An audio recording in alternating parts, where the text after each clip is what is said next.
The K9 dog lunged at the old suitcase, barking so fiercely the crowd backed away. No one expected what happened next. When officers unzipped it, they screamed. What they found inside stunned the crowd and left the entire town forever changed. The morning began like any other at the bustling transit station. Commuters shuffled past with heavy bags and tired eyes. No one paid much attention to the uniformed officers patrolling the area. It was a place where thousands of people came and went without incident, where security was part of the background. Officer Jenna Morales adjusted the leash in her gloved hand, glancing down at Rex, her German Shepherd partner. To most, he looked like any other working dog, but to Jenna, he was a living, breathing force of instinct and loyalty. As they turned a corner near an empty bench, Rex stopped abruptly. His entire body stiffened, ears erect, tail frozen mid-swing. Jenna followed his gaze to a battered black suitcase wedged awkwardly against the wall. It looked old, the handle frayed, the zipper rusted. Her pulse quickened. Rex didn't freeze for no reason. Something inside that suitcase wasn't right. Rex's sudden stillness shattered the routine. A tense hush seemed to spread out from him like ripples in water. Then, without warning, he lunged forward, planting his paws against the suitcase and letting out a deep, savage bark. The sound echoed through the terminal, drawing startled glances from every direction. Passengers froze mid-step. A young mother clutched her child's hand, pulling him back. Two businessmen exchanged uneasy looks. Jenna tightened her grip on the leash, feeling the corded muscle straining against her palm. Rex's barking grew louder, more frantic, his teeth bared as he clawed at the zipper. "Clear the area!" Jenna shouted, her voice cutting through the confusion. Another officer rushed over, his hand on his radio. Within seconds, the space around the suitcase emptied. People pressed back against walls and columns, eyes wide with fear. Her heart pounded. Training told her this could be a bomb, chemical weapon, or narcotics shipment, anything dangerous enough to set Rex off like this. But deep down, something felt different. Rex wasn't just alert, he was desperate. His whole body quivered as he snapped at the frayed handle. "Jenna, do you want the bomb squad?" her colleague called out, standing a cautious distance away. "Stand by," she said, her voice tight. She crouched beside Rex, her gloved hand hovering near the suitcase. Her other hand hovered over her radio, ready to call in every resource they had. Then as she reached forward, she noticed something, a faint thumping sound coming from inside the suitcase. She stared at the worn fabric, her breath catching. It was too rhythmic to be machinery. Her eyes met Rex's. His gaze was locked on the suitcase, ears pinned back, as if he already knew exactly what was inside. Jenna swallowed hard, her gloved fingers trembling as she reached for the zipper. For a split second, she closed her eyes, bracing herself for whatever might happen when she pulled it open. Rex stood so close she could feel the heat radiating off his tense body. The crowd watched in stricken silence, every eye fixed on the suitcase that had somehow transformed the ordinary terminal into a place of dread. With a steadying breath, she tugged the zipper. The sound was louder than she expected, a metallic rasp that seemed to echo off the walls. As she peeled back the flap, her breath hitched in her throat. Inside, barely visible beneath a thin wool blanket, was a tiny, pale face. A pair of wide, terrified eyes blinked up at her, their gaze glassy and unfocused. Jenna's mind struggled to process what she was seeing. A child, no older than 2, was curled in a tight ball, their small hands clenched around the edges of the blanket. Gasps erupted behind her as the reality sank in.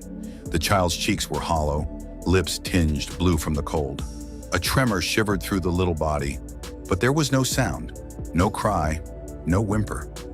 Just the dazed, pleading stare of someone too young to understand why they had been hidden away like cargo. Jenna's training kicked in. "We need medics now," she shouted, her voice raw. She reached inside, careful not to startle the child. Her heart twisted as the tiny hand closed weakly around her gloved finger. Rex let out a low whine, his head pressing against Jenna's shoulder as if to reassure the little one.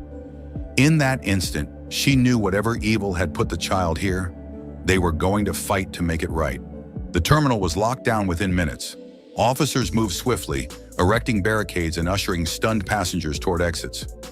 A paramedic team arrived, carrying blankets and medical kits. Jenna gently passed the trembling child into their care, her heart thudding as she watched the tiny form disappear behind a curtain of uniforms. Rex remained glued to her side, his tail low, ears pinned back in silent vigilance. He had sensed what no one else could. She gave his fur a shaky stroke, silently thanking him. Meanwhile, detectives arrived with grim expressions and clipboards in hand. They began questioning anyone who might have seen who left the suitcase. A nervous ticket clerk recounted how an unremarkable man in a gray hoodie had lingered near the bench, pacing and glancing around before slipping away without a word. Officers reviewed security footage, piecing together a timeline. Frame by frame, they watched the man haul the suitcase through the crowd, his face hidden beneath the hood. In one shot, he paused to adjust the handle, completely unaware that the cameras were recording his every move. The reality struck Jenna with a sickening weight. This wasn't an accident. Someone had deliberately abandoned the child, hidden in an old suitcase like discarded luggage. Whispers rippled through the station as word spread. Human trafficking, kidnapping, unspeakable cruelty. Outside, reporters gathered, their microphones aimed at any uniform willing to speak. But Jenna ignored them. All she cared about was the little boy's safety. As the ambulance doors closed, she caught one last glimpse of the child's fragile form, wrapped in blankets and cradled by medics. She didn't know if he'd ever recover from what had been done to him, but at least he was alive. Thanks to Rex, he still had a chance. Hours passed before Jenna finally allowed herself to exhale. The terminal, once a scene of chaos, had fallen eerily quiet. Yellow tape cordoned off the bench where the suitcase had been found. Officers moved in hushed voices, collecting evidence as Rex lay beside her, his head resting on her boot. News of the rescue spread quickly. By evening, every local station was broadcasting the same headline: K9 dog uncovers abandoned child. Viewers across the region watched grainy footage of Rex barking and lunging at the suitcase, his instincts refusing to be ignored.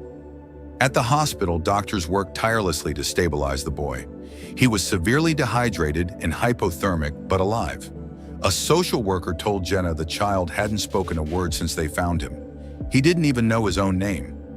Jenna felt her throat tighten as she looked down at Rex. He'd saved a life today, maybe more than one.